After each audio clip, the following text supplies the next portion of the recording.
Hey Guru, everyone. Jai Guru. Okay. Welcome to the next episode of Yogananda podcast. We are still in chapter 20, where we are not going to Kashmir. And we have full house. We got Lauren and Chris here. Not full house because Priyank is missing. Yeah, that was just such a I sometimes get used to saying things, but this time it was a lie. We're actually Priyank is working on. He's doing some home improvement today, much needed. And Lauren and Chris, how are you guys doing? Good, thank you. Very good. In Vienna. Nice. In Yeah. friend's apartment. Thank you, Mike. And I'll be check out the local SRF gathering on Mondays. They do it Mondays and Thursdays here, so I'm looking forward to that. Excellent. Nice. Yeah, it's a lovely group, Vienna group. And we are part 2 of chapter 20. Part 1 was last time. And Chris, what happened in part 1 of chapter 20? So part 1, we kicked off this chapter. So we talked a little bit about our expectations for the chapter, and we talked about how young Mukunda, went very brazenly to his father and asked for 6 tickets for himself, some companions, and Sri Yukteswar to go to Kashmir for a summer holiday, summer vacation. And we looked at the back and forth between himself and his dad, how initially he wasn't going to grant him this wish, but then relented with some jibes, some sort of pleasant sort of banter between the two of them, only to have Sri Yukteswar say no to the plans. And so we saw the plans unravel pretty quickly in the beginning of the chapter. The curious thing that we're going to pick apart today is Sri Yukteswar in the beginning of the chapter is silent. So he doesn't really engage with Mukunda, even though Mukunda is really quite keen and determined to go with Sri Yukteswar. So we're going to look at that a little bit more today, but we had a reading on begging in prayers and not to beg in prayers. So we had some readings from Guruji on that. Thank you for that. Yeah, and in this chapter, in this episode here, we see it's a bit like a comedy because we see that Sri Yukteswar is very hesitant about the Kashmir plans, but Mukunda is marching ahead. Nothing can stop him. And somehow the plans that they don't really work out. So the last thing we talked about in the last episode was that there is a servant of the schoolmaster called Behari, and he was keen on going to Kashmir. So Mukunda is convinced that he will go with them, and he will be excited that Mukunda will ask him. And so Mukunda is excited. So the first thing we're reading here is that he goes to the schoolmaster's house and he talks to Behari, and Behari's very happy to see him, and they greet each other, and the conversation is going well until Mukunda mentions Kashmir. And then suddenly the conversation changes, and Behari walks away.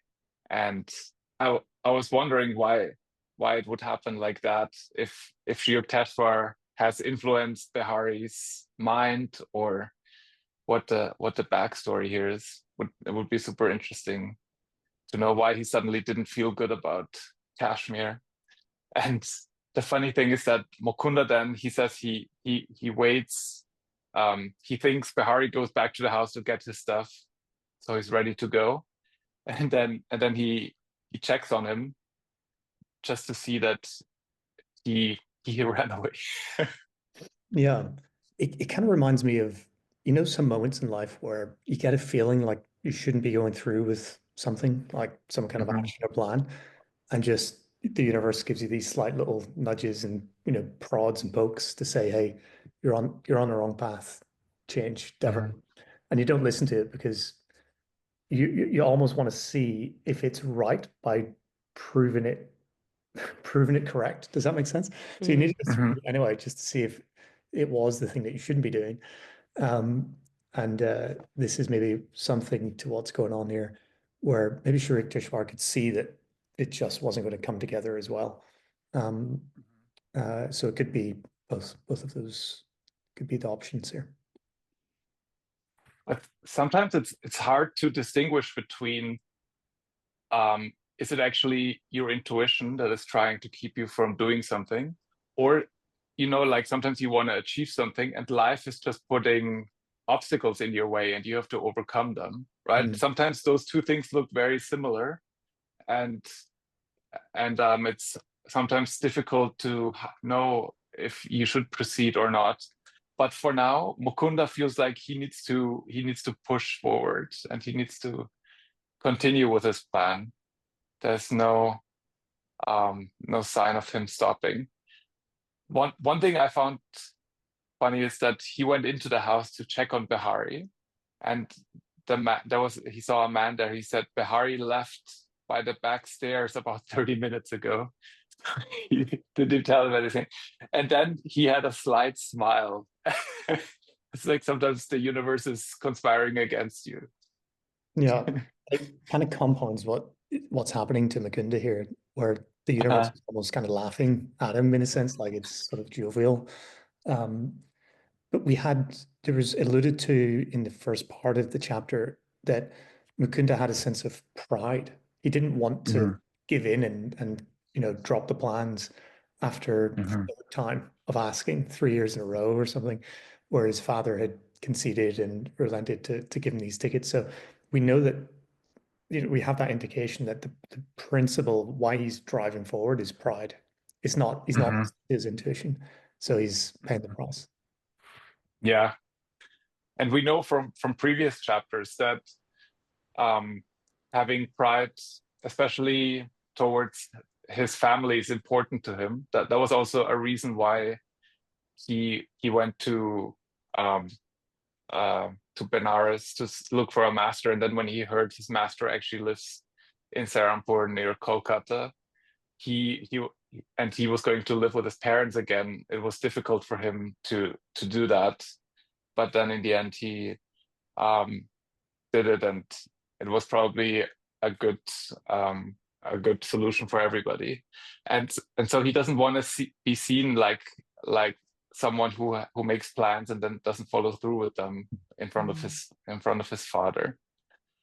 So Mukunda now he departs from Behari's house, and he's a bit sad, and he's wondering if it was his fault. He's reflective. He's like, maybe I stormed in there too fast. Maybe I assumed things. He was wondering what's going to happen, or he's even thinking, is master, so Sri Yukteswar, at work here and influencing people? So he was wondering what was going to happen. And as he thinks that, he meets his guru Sri Yukteswar on the street, and he doesn't even have to say anything. But before, Chris? Yeah, I just want to make a comment. It's actually quite sweet, isn't it? That he didn't get bitter about it. Like, oh, he didn't sort of throw his hands up to the sky and complain or something. He looked to himself. Maybe it was my approach. So it's just a sweet introspective moment there. Yeah, that's true. So Guruji in general is a very positive person. Mukunda, he's not seeking fault with others. But of course here, like the only person he could see who might be sabotaging him is Sri Yukteswar. And now he sees Sri Yukteswar in the street, and he doesn't even have to tell Sri Yukteswar what happened. Sri Yukteswar goes, so Behari would not go.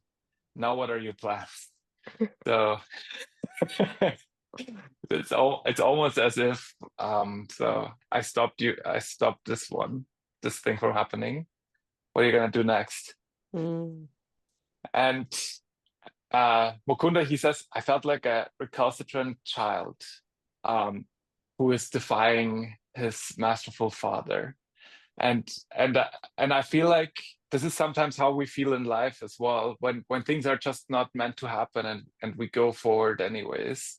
I feel like I've been in that situation, and the the the moment hasn't come yet where Mukunda gives up on his plans. Instead he says that he has an uncle, and his uncle has a servant. His name is Lal Dhari, and he thinks Lal Dhari might be willing to come with him. His uncle might be willing to offer his servant to him, and Sri Yukteswar is 100% sure this won't work. He's chuckling and he says, "Go see your uncle. I don't think you will enjoy the visit." So it's not just that he will decline. I think it will be a bad experience. I love this little chuckle. I can just almost like hear it / see it in my mind somehow, Sri Yukteswar having a little chuckle, and it's so endearing. And also really funny. But also kind of, I was just thinking, we've come to, chapter 20, and there's been so many incidents where, Mukunda has done something where Sri Yukteswar has advised him not to, and then in the end realizes, oh, my guru was right. And here, like, we have like another instance of that, and it reminds me of, how many times even I have said, oh yeah, I'm going to follow it 100%, and then you start doing your own thing and you realize, no, actually I need to follow my guru because he knows, right? And my way only leads to suffering. And it reminds me of this in a way, because the same's kind of happening. Mukunda's got his plan and he really wants to make it happen, and even though his guru is like, not gonna happen, still he's trying anyway. And then we find out, later on, that of course it's not gonna happen, because if your guru says no, it's a no. Yeah. If there's one thing that we know Yogananda has, it's strong will. Yeah. And he's had that Admirable. forever, right? Since he willed the kite to come his way as a child, and that requires this intense will. And so he's sort of, it's a double-edged sword in this sense that he's sort of using that will maybe in the wrong direction. We talked a little bit about it last time, just to touch on it again, that look at how Sri Yukteswar is actually managing the situation, even though he knows everything. He essentially, it is your will. Do with what you will, and he doesn't try to hold on. And he was known as a disciplinarian, and not many, he maybe lost some devotees or students that way because quite strict. But also he was kind of take it or leave it approach. That I think these great masters, you have to have the willpower to go through this course, let's say, of life. So it's nice. It's obviously very jovial here, but it's true. No matter what the circumstances, he's saying you have to make the decision. One could also argue that Sri Yukteswar could have said, no, don't go to Kashmir, but he never said that. He was just reluctant to say yes to join himself. So it is he keeps things vague here, maybe on purpose, because it is all like, it always feels like between those two that everything is a little test, and he might be testing things. Maybe he doesn't want to tell Mukunda with words. He wants him to feel that this is the wrong thing to do right now, or for some reason. It's hard to interpret, but it's definitely entertaining. It's definitely funny. I think very enjoyable, especially from the Sri Yukteswar perspective. And he is I don't know. I don't think he's really telling him to stop. So Mukunda doesn't know, is this a test? Do I need to push forward, or is this a test and I need to stop? So it's unclear at this point. Question: How do you think you would fare if you were in these shoes? Because it's something so seemingly trivial, right? Like, I just want to go on. I just want to, I just want to go on a trip in summer vacation, but yet there's this deep, profound lesson unraveled for him. and it seems to trigger something inside Mukunda. It seems to trigger like an urge that he really wants to push forward with it. I kind of can relate to that because I had a dad, and I also have some other family members who always need to feel something is right before they do it. And then I come along and say, do it now, and they don't do it now. And I find that frustrating. So I can relate to that a little bit. It's the idea of experience being the guru, in a sense. Sometimes you just have to do these things to kind of learn your lesson, you know. Yeah, and to be fair, if Mukunda would have just backed down, maybe this wouldn't have been a story worth telling, and it wouldn't have been that lesson wouldn't have been explained. So sometimes you need to push forward to see the outcome. So yeah. So now he calls himself apprehensive but rebellious. Okay, so there's a little bit of caution now, but he still goes forward with it. So he goes to the Serampore courthouse, and he meets his uncle. His name is Sarada Ghosh, and he's a government attorney, and he's family, so he welcomes him affectionately. Very similar to when he saw Behari. It went pretty well in the beginning, and then he tells him, "I'm going to Kashmir," and his uncle says, "Oh, that's great! You're doing a Himalayan trip, amazing! I'm happy for you." And he even asked him, "Is there anything I can do to make your trip more comfortable?" And Mukunda says, "Yes, you could. You could loan me your servant, Lal Dhari." And this kind of turns the whole conversation into a different direction. Now suddenly his uncle is becoming furious.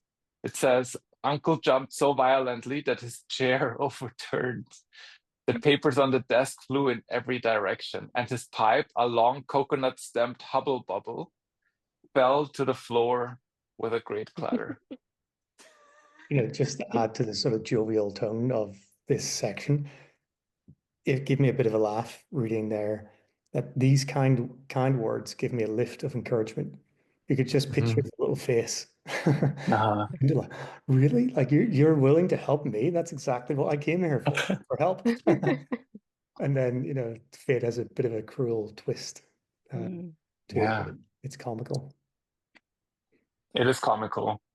And it is strange that if you ask someone, "How can I help you?" and they ask for something, that you then turn into a raging, I don't want to, that he basically lost his temper completely. And he calls him, "You selfish young man. What preposterous idea. Who will look after me?" So, yeah, that is quite the trigger that he pushed there, Mukunda. I wonder what his uncle thought after he left. Like, did he self-reflect and go, "Wow, I really lost it there. Like, what happened to me?" Or is that just like a normal thing for him to do? I mean, who knows? But I mean, obviously the tendency was in him for him to have done that. But yeah, I do wonder if, after he may have gone, "Oh, what was that about? Wow, I really overreacted there." But yeah, it's really funny. Just the how it goes from really nice to really not so nice. Yeah, I think few people are that reflective that they go through their day, and but like you said, Lauren, that would be a great thing to do. That's what the yogis do. You introspect at the end of the day and see what happened there. You lost your temper with young Mukunda. I mean, it was kind of when Sri Yukteswar said, I think you are not going to enjoy the visit. I think that's probably what he meant. So we are again at this point where we feel like Sri Yukteswar might have something to do with this one, isn't it? Yeah. Added a bit of spice to the response for uncle here. Bit of heat. Definitely a bit of heat. And I think life can be like that, right? Sometimes everything you want to go to Kashmir, everything works out perfectly and you're on your way. And sometimes every obstacle that could ever come up is coming up. So it feels like that. And I wonder if Mukunda is actually losing his, like, if he at some point feels like maybe I shouldn't be going because all those things are happening. Maybe they might be happening for a reason. Yeah. So his uncle says, "Who will look after me if you take my servant on one of your pleasure jaunts?" So he doesn't really. I'm sure Mukunda would have gone also for spiritual reasons, and maybe wouldn't have been quite a pleasure jaunt, but that's how his uncle saw it. And Mukunda said, "I concealed my surprise." So he was not. What I take from this is that Mukunda never seen his uncle like that before. He probably thought his uncle's a very controlled man, very, very nice person. And he's never seen him like this. So it's quite out of character. Yeah, he uses the word enigma. And he says, there's only one more enigma. So inevitably, these instances are completely perplexing to him and it's completely not expected from life. They make no rational sense to young Mukunda, do they? Yeah, and he calls it another alacritus. It was my retreat from the courthouse was more alacritus than dignified. For me, English as a second language, I had to look this word up. Yeah.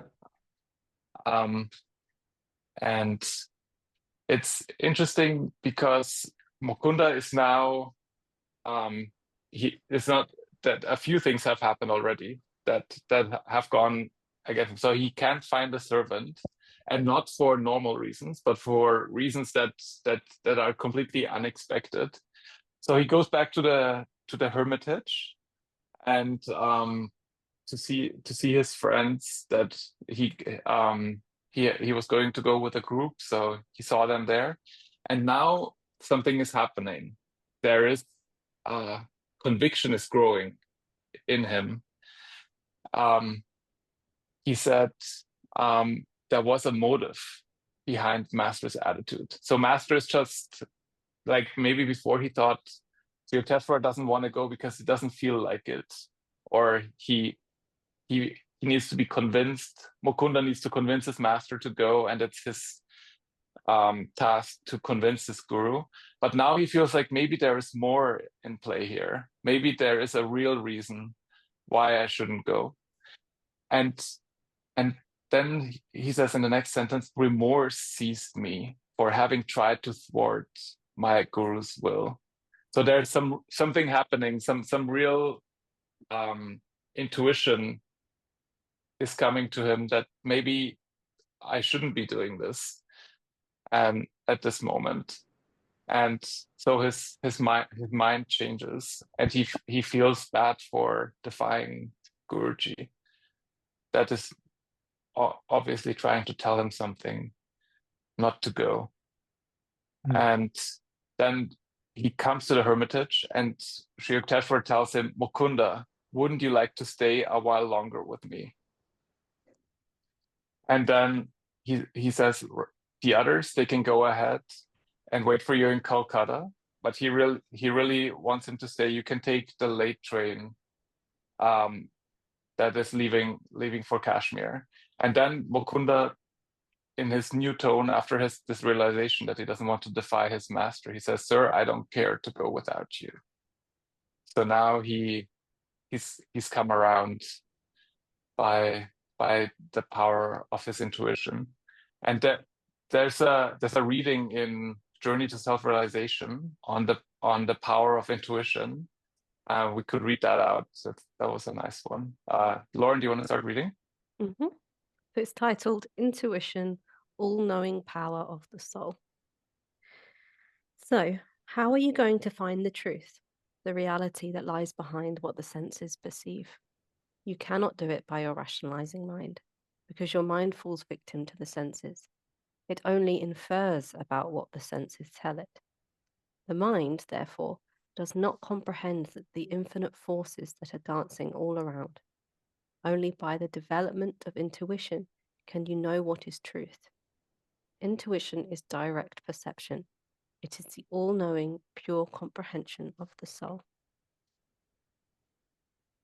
You have an inkling of the nature of intuition through those unexplained feelings called hunches.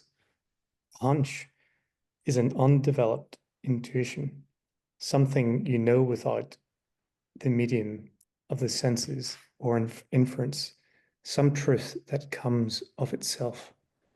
You may be sitting quietly, and for no reason you think of someone you haven't seen or had contact with for a long time, and then suddenly he arrives, or you hear from him. Now, how did you know? It was through a momentary flash of intuition. That kind of spontaneous intuition all of you have had at some time. Errors in judgment are a result of not having developed intuition. Most of you have had the feeling that you could be great and do great things, but because you have lacked intuitive power, that potential has for the most part remained dormant. To progress and to avoid the misery of mistakes, you have to find what is the truth in everything. This is possible only if you develop your intuition. That is the practical truth of the matter. That is why I am asking you to cultivate and use intuitive power in everything. In your relationships with others, in your business, in your married life, in every part of your life, intuition is essential. And Mukunda has shown many times that he has very good intuition. And he maybe, I don't know why he had to go through those many steps, but he clearly feels now that his master Sri Yukteswar doesn't want him to go for a greater reason. Also, Sri Yukteswar is okay with the others in the group to go. He just wants Mukunda to stay. And so Mukunda is now, after he said, "Sir, I don't care to go with you." His friends, they did not care about this remark. His friends, they were like ready to go without Mukunda and Sri Yukteswar. So they were on their way. And now, after they departed, Sri Yukteswar was going into his famous moment of silence. And yeah, it ends on a bit of a cliffhanger here, especially if you know what's going to happen. You know the comment of, "My friends paid not the slightest attention to my remark." Mm-hmm. You know, intuitively, let's say, my hunch is that that was the invisible hand of Sri Yukteswar at work. Mm-hmm. That's what flashed across my mind. If we talk about trying to develop the intuition, that's sort of Mm-hmm. flashed across my mind to think that was Sri Yukteswar giving Mukunda that kind of bit of space to be with him or something like that, to not have the friends interfere and try to get him to go, and you know, something like that might have been the reward to say, okay, you've come back now, have some time with me in peace and in silence to be with your guru. Yeah, 100%. So they were sitting together, Kanai, Mukunda, and Sri Yukteswar. And then suddenly it says, Master rose and walked towards the second floor dining balcony. And he says, Kanai, please serve Mukunda's food. His train leaves soon. And it ends there. And we'll see what the next episode brings. But before that, Lauren? Priyank put a comment and he said, how sweet is Kanai?